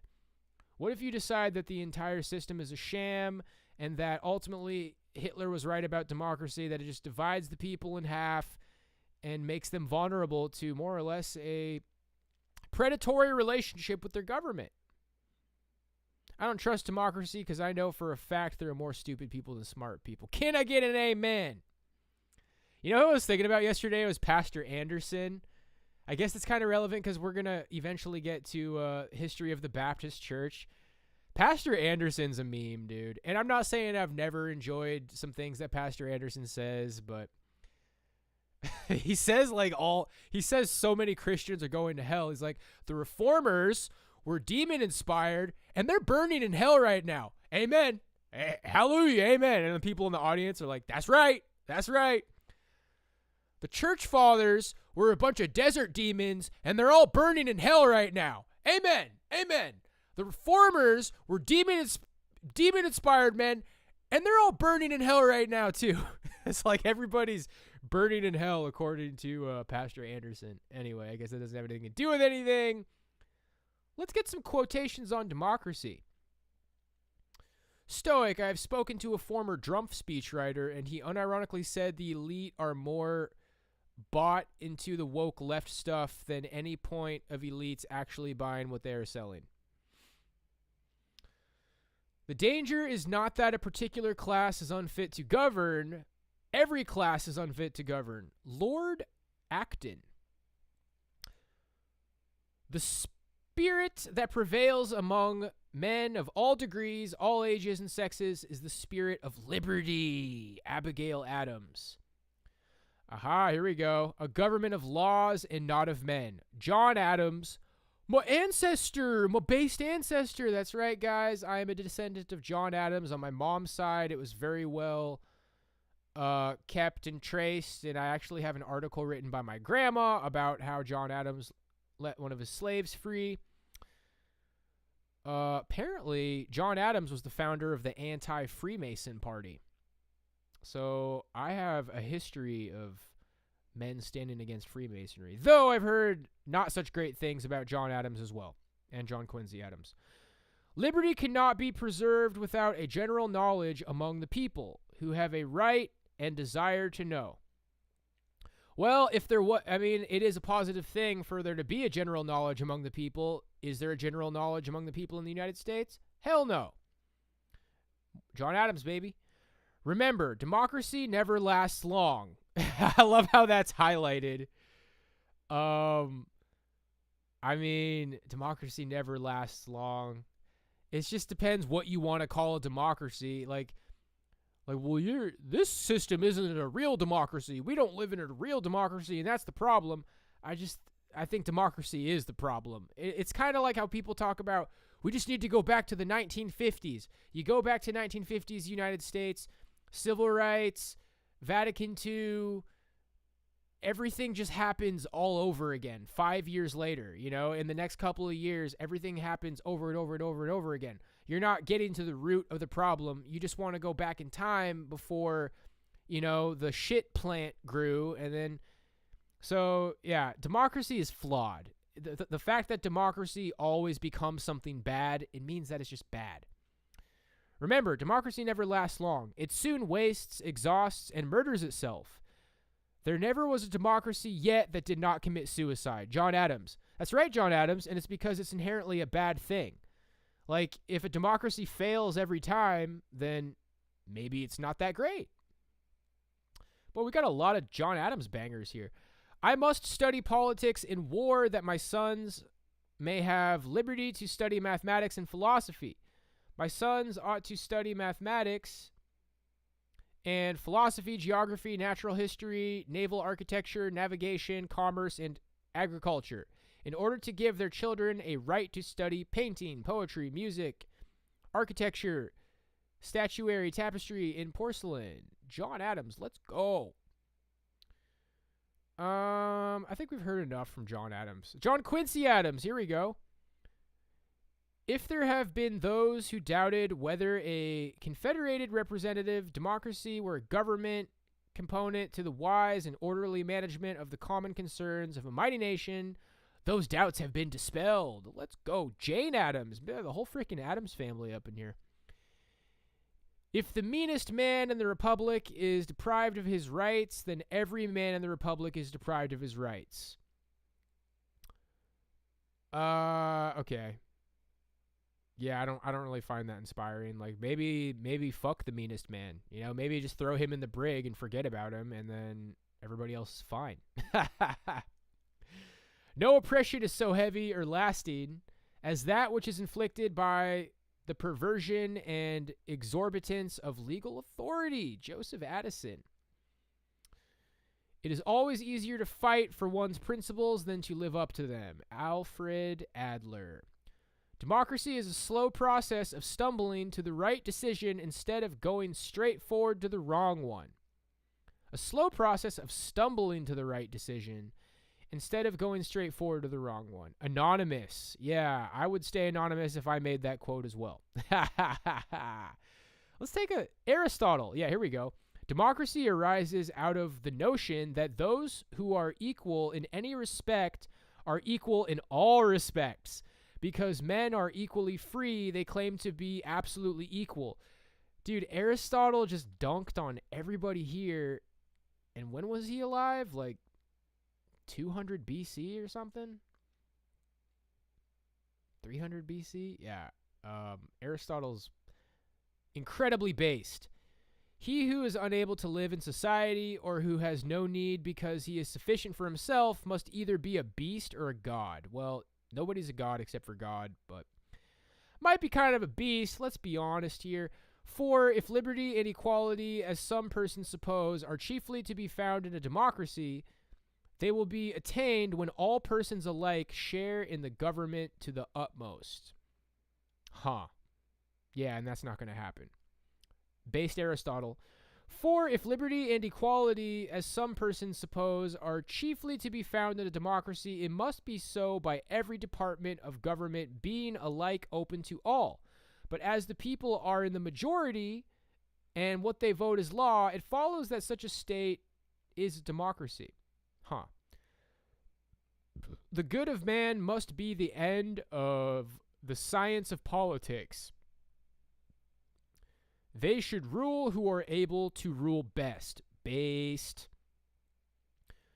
Brooks Atkinson. After each war, there is a little less democracy to save. More democracy, more democracy. Like, everybody's so tied up in democracy. Like, it's just this false enlightenment value that, oh my gosh, our democracy. Like, people put it above the Bible. They put it above God and Jesus. Like, democracy is like the end all be all. We're gonna lose our democracy. It's like, hey man, if we need a based theocratic king or some sort of a theocracy, and then, it's better for the people and people survive, then, maybe screw democracy. You know what I mean? Francis Bacon, here we go. Judges ought to remember that their office is just desire and not just dare, to interpret law and not to make or give law. The capacity to combine commitment with skepticism is essential to democracy. All right. Can we get one more banger quote? Who's based in here? Who based here? Hugo Black, G.K. Chesterton. Democracy is like blowing your nose. You may not do it well, but it's something you ought to do yourself. So cringe. Oh, Cicero. Based Cicero. There is no nobler motive for entering public life than the resolution not to be ruled by wicked men. Based. Of the 3 forms of government, monarchy, aristocracy, and the people, the best is a mixture of all 3, for each one taken on its own can lead to disaster. Kings can be capricious, aristocrats self-interested, and an unbridled multitude enjoying unwanted power more terrifying than a conflagration or a raging sea. I think I want to read Cicero now. Winston Churchill. My parents said I looked like Winston Churchill when I was a baby. Many forms of government have been tried and will be tried in this world of sin and woe. No one pretends that democracy is perfect or all-wise. I think everybody pretends it's perfect and all-wise. Indeed, it has been said that democracy is the worst form of government, except all those other forms that have been tried from time to time. The empires of the future are empires of the mind. Winston Churchill. Interesting. Food for thought. There's a lot of interesting quotes here. Yeah, we actually have already pretty much killed all the time we need to kill. Thomas Jefferson. Christianity neither is nor ever was a part of the common law. Oh, traitor. Just a Freemason traitor. Oh, man. It's just so enlightenment. It's just so Freemasony, so enlightenment-y, democracy. Blech. Equal rights for all, special privileges for none. Thomas Jefferson. I don't like Thomas Jefferson, dude. I don't like anything that he said so far. Let's read more Thomas Jefferson. He who permits himself to tell a lie once finds it much easier to do it a second and third time, till at length it becomes habitual. He tells lies without attending to it, and truths without the world's believing him. This falsehood of the tongue leads to that of the heart, and in time depraves all its good dispositions. And it's pretty deep for a traitor. All right. Enough. enough. Let's move on to the religious segment for today. I'm a little bit curious about the history of the Baptist Church. So we got, does the Baptist Church come from John the Baptist? Let's do this one first. We're going to give this guy a shot. Evangelist Nick Garrett, History of the Baptist Denomination. Let's see what we got here.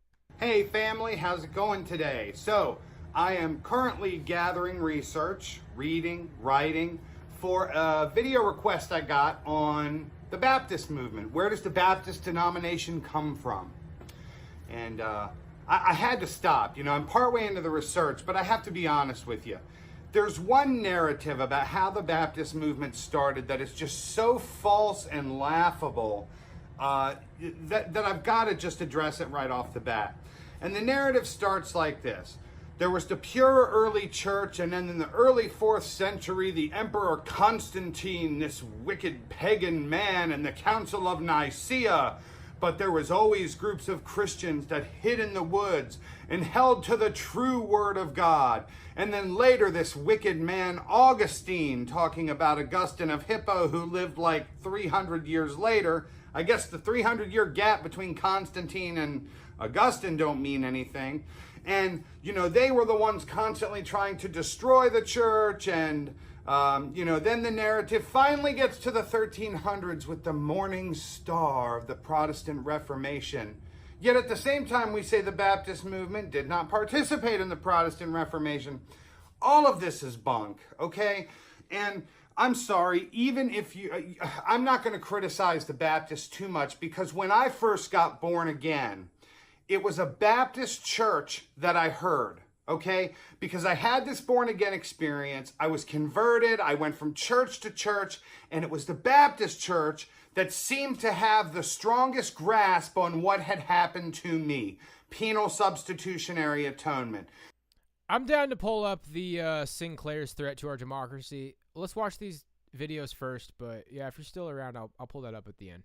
You were a sinner. You were totally depraved. You fell on God's mercy and God saved you. Okay, that makes sense. So I spent the next 2 years worshiping with Baptists, and there's a lot of great qualities. I'll tell you, I learned my Bible more than any other church I've been at than those 2 years. And when the pastor would ask a question about a Bible verse, every hand in the sanctuary would go up, and people were passionate about trying to live a life not of the world, but for Christ. But this narrative is just wrong. If there is a denomination that has a shallow pond to pull from, it is the Baptist denomination. I want to give it a fair, objective hearing, and I want to provide you with facts and allow you to make your own decisions. But I just wanted to debunk that one right off the bat. Anybody who studies church history has got to understand the early church councils. At least the first 7, because guess what? During the Protestant Reformation and toward the end, what was agreed upon was all the denominations on both sides saying, okay, yeah, we can at least agree on the first 7 ecumenical church councils. That means the denominations today that have all these conspiracy theories about Catholicism, some of which are very founded, so I'm not saying that they're not, but we need to know what happened during these things. And often, like everything, once we read it and it makes sense and we put in the human element and we try to put it in its historical context, it makes sense. And we go, oh, yeah, I understand that. So anyway, right now I am working on a video about the history of the Baptist denomination. In addition to many other videos, I'm also working on the podcast as usual. Go to amazon.com/author/Nicholas Garrett, and you can buy any of my books. They're all cheap. The whole Just Tell Me the Truth series, $7.99 on paperback. You can get them on Kindle for a couple dollars. Or you can get my new Shipwrecked in the Land of King Tobacco. Another question I had from a subscriber was to describe the Catholic Mass. And it gave me an idea about how we can take this wonderful work we've been doing and the progress we've made this year and take it a step further. I am going to prepare my first live interview with somebody else. There's a Catholic priest I respect greatly who has written a lot of work, and he's agreed, at least preliminarily, to look at the outline. Okay, maybe the title of this video is kind of misleading. We're also going to interview other comments in the can help me build my Twitter. Oh, cool. You're just talking about stuff that you're gonna do. Nice, dude. Well, too bad I didn't watch one of those videos.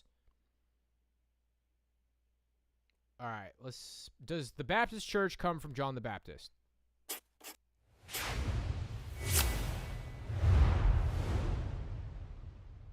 Joan has our next question. Nashville, Tennessee, listening on Sirius Satellite. Hello, Joan. What's your question for Tim Staples? Hi, Tim. Thank you so much for taking my call. Yes. I am a convert. I've been a convert for 39 years from the Methodist Church.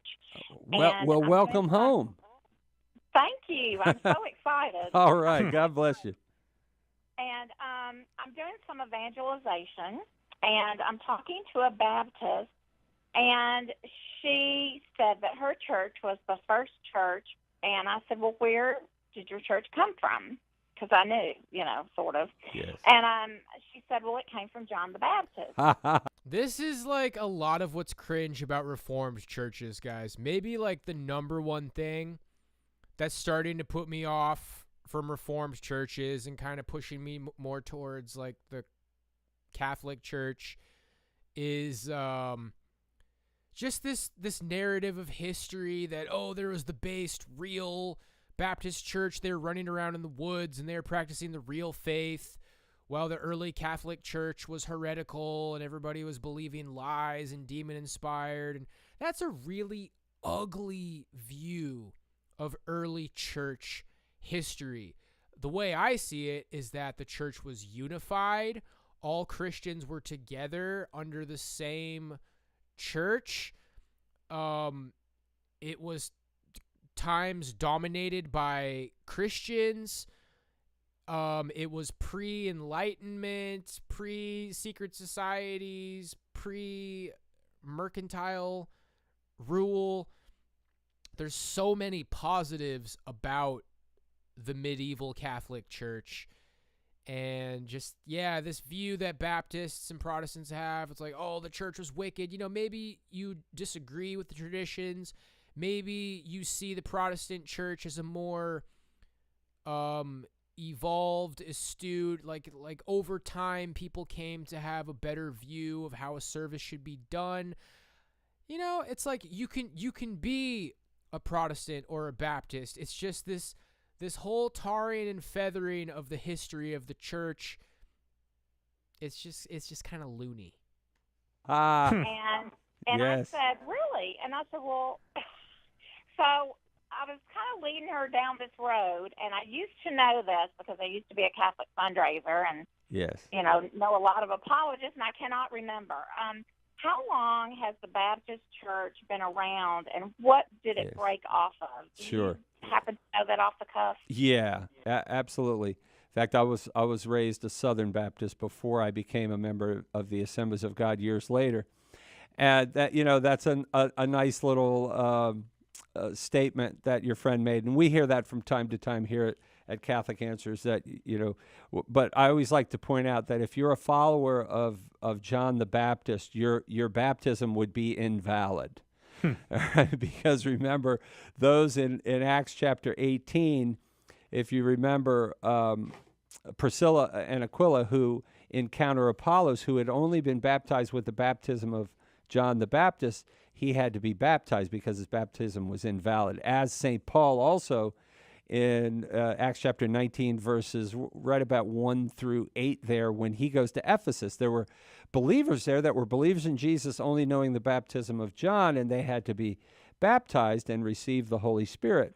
So if you're a follower of John the Baptist, you need to come to Jesus. All right? He pointed us to Jesus, but you need the fullness that we have as Catholics. But I say that kind of tongue-in-cheek because actually John the Baptist did not start the Baptist church. He pointed everyone to Jesus. He didn't start any church at all. He simply was the prophet that pointed the way to Jesus Christ, and it was Jesus Christ who established the Catholic Church. Now, as a matter of historical fact, the first community labeled Baptist was in 1609 in Amsterdam, the famous English separatist John Smith. All Baptists learn about John Smith from the time you're a kid. And they became famous for rejecting the common view held by both Protestants and Catholics that you can baptize infants. Because remember, John Calvin believed in infant baptism. Martin Luther believed in infant baptism. And the Anglicans, when the Anglicans began, they believed in infant baptism. Now, as I recall, John Smith broke off from the English, from the Anglicans. But he didn't. I could be wrong on that, but I'll give you a mini sermon right now, esoteric JC, because I've been thinking about this a long time. Salvation by faith versus salvation by faith and works. It's like, okay, you have faith. You believe that Jesus Christ is the Son of God, the Word made flesh. You believe that faith in him will save you. You believe that the Gospels are, testimony of eyewitnesses of his life. You believe the epistles. You believe that the Bible is the Word of God. You believe that the Bible are the instructions from God. That's all part of your faith. So now with that, what are you going to do with that? It's like, wow, I believe that the Bible is the Word of God. Cool. And then you just eat chips and watch TV, and it doesn't change your life at all. And people want to take this to its logical conclusion. Well, what about that guy? What about that guy who sits on the couch and never changes his life? Like, he lives his life a certain way as an atheist. He says, wow, I believe that this is the inspired word of God. I believe in Jesus Christ. I accept Jesus Christ as my Lord and Savior. And then that guy doesn't change anything about his life. He doesn't make any attempt. It's like, wow, I've had this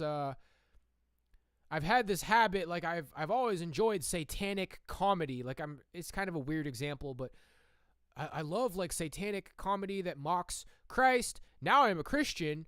Well, I'm not going to stop taking part in that. For the philosophical, theological example, does that guy get saved just by his faith alone?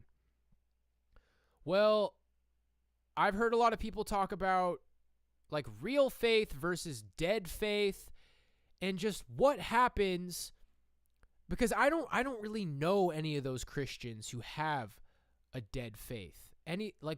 Faith in Jesus is a powerful thing. Faith in the Word of God is a powerful thing. And I would go as far as to say, if you do truly have faith, it will change your life. There will be works. Works are the fruit of faith. So this guy that only has faith and doesn't have works, I feel like he only really exists in these theological examples. It's like, oh, okay, well, there's this guy, he accepted Christ, but he didn't change his life at all. I feel like the only time you really hear about that is in examples.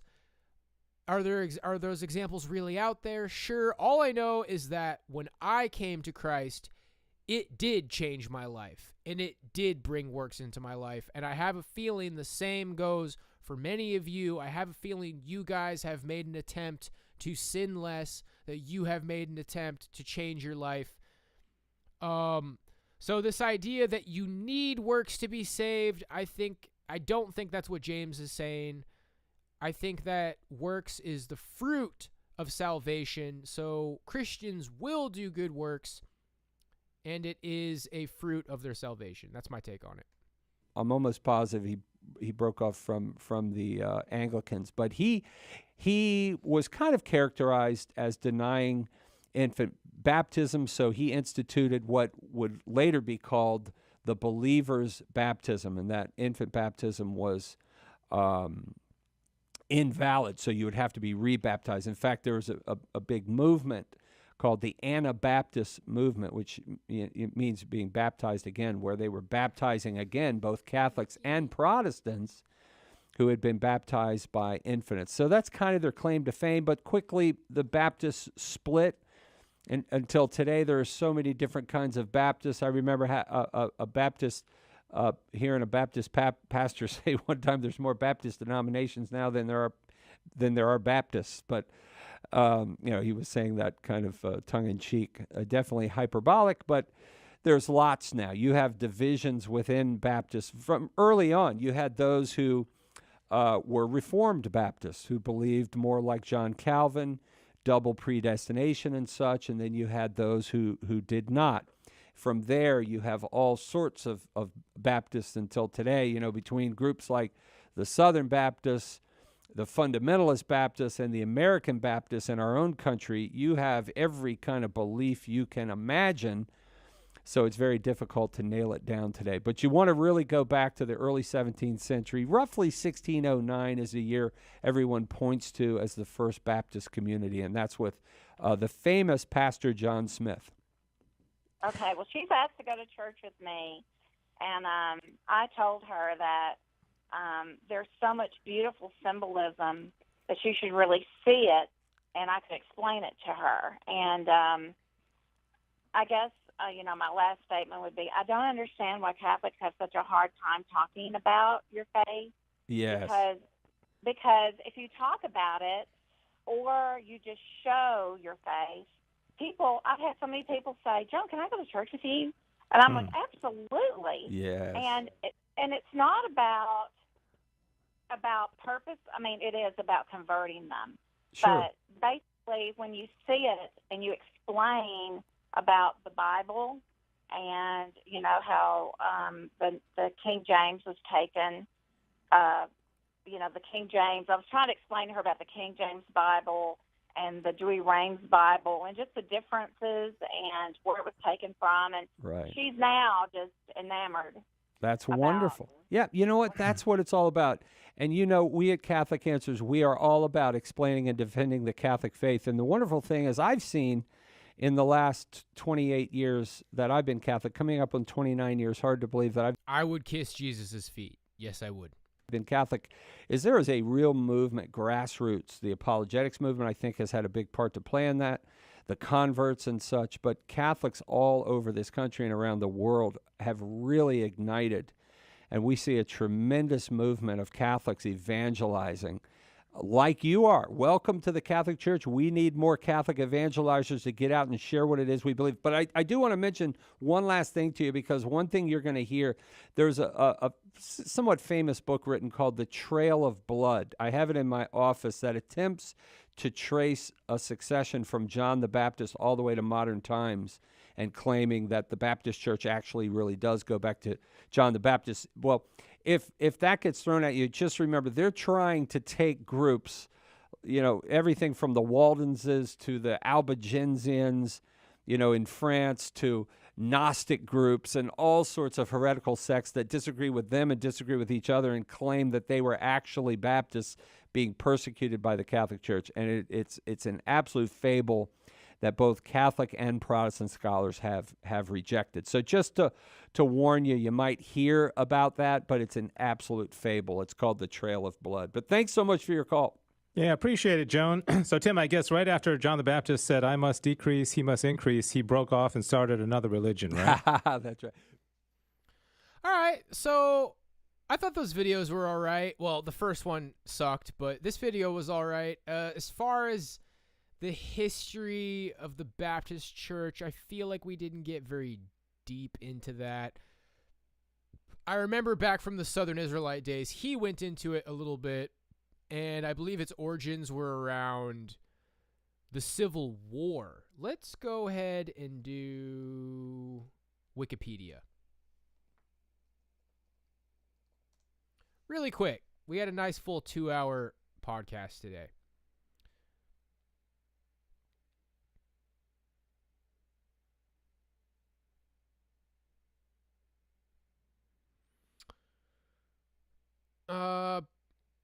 Major branch of Protestantism distinguished by baptizing, professing Christian believers only, and doing so by complete immersion. Baptist churches also generally subscribe to the doctrines of soul competency. Baptists generally recognize two ordinances, baptism and communion. Do we have history? Origins. Let's see. English separatist view. Modern Baptist churches trace their history to the English separatist movement in the 1600s. Wow. A century after the rise of the original Protestant denominations. This view of Baptist origins has the most historical support and is the most widely accepted. Adherents to this position consider the influence of Anabaptists upon early Baptists to be minimal. It was a time of considerable political and religious turmoil. Both individuals and churches were willing to give up their theological roots if they became convinced that a more biblical truth had been discovered.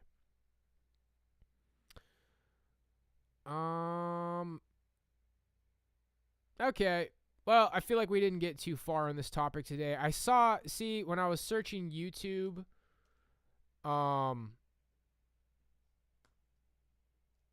Baptist history, there's long videos. There's like this video, History of the Baptist Church. It's almost an hour.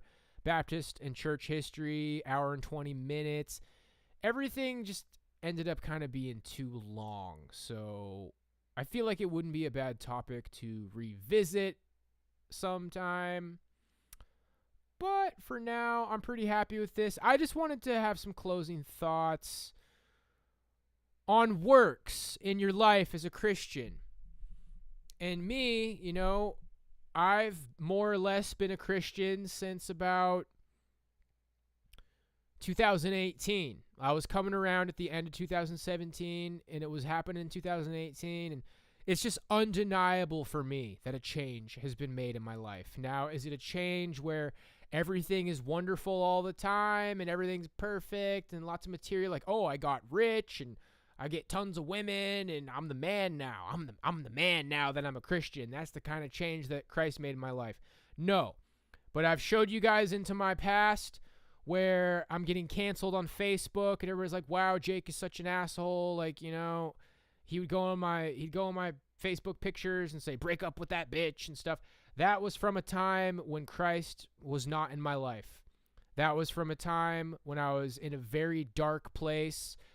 My history, I feel like I saw that the kind of music I was into, the heavy, extreme death metal music, it led me to the occult.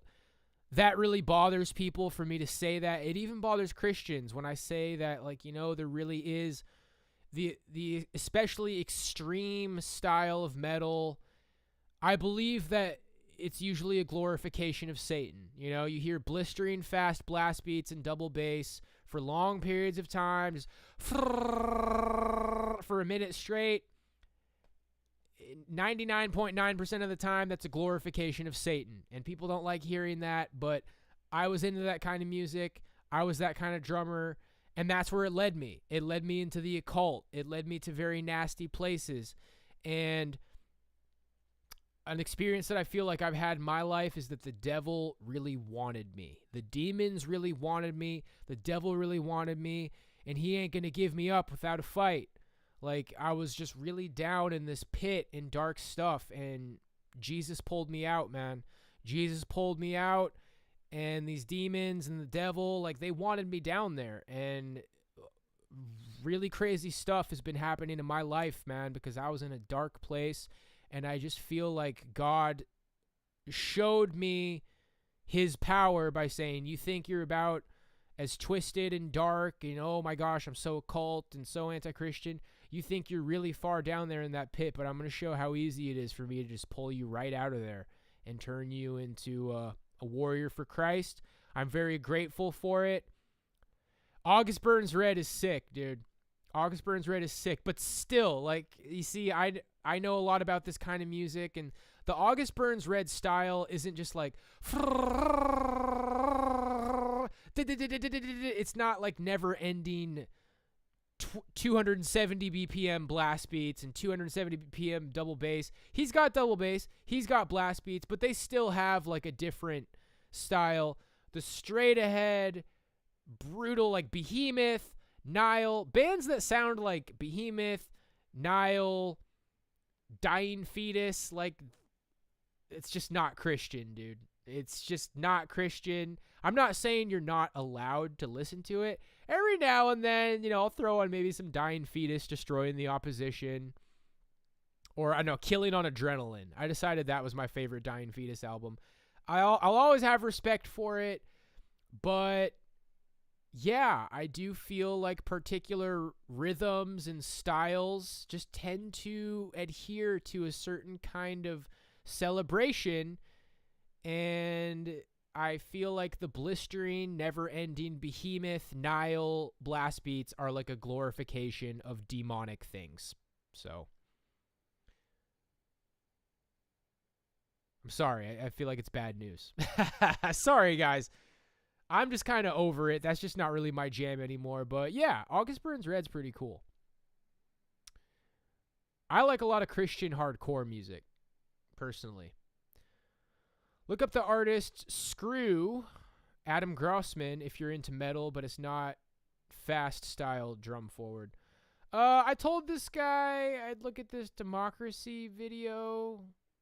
What was it? Sinclair, Threat to Democracy. We could rock that real quick.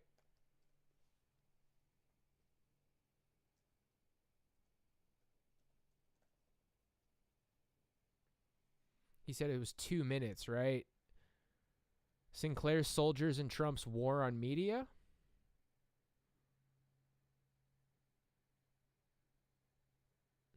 Oh, this is the threat to our democracy. This is the threat to our democracy. That one, right?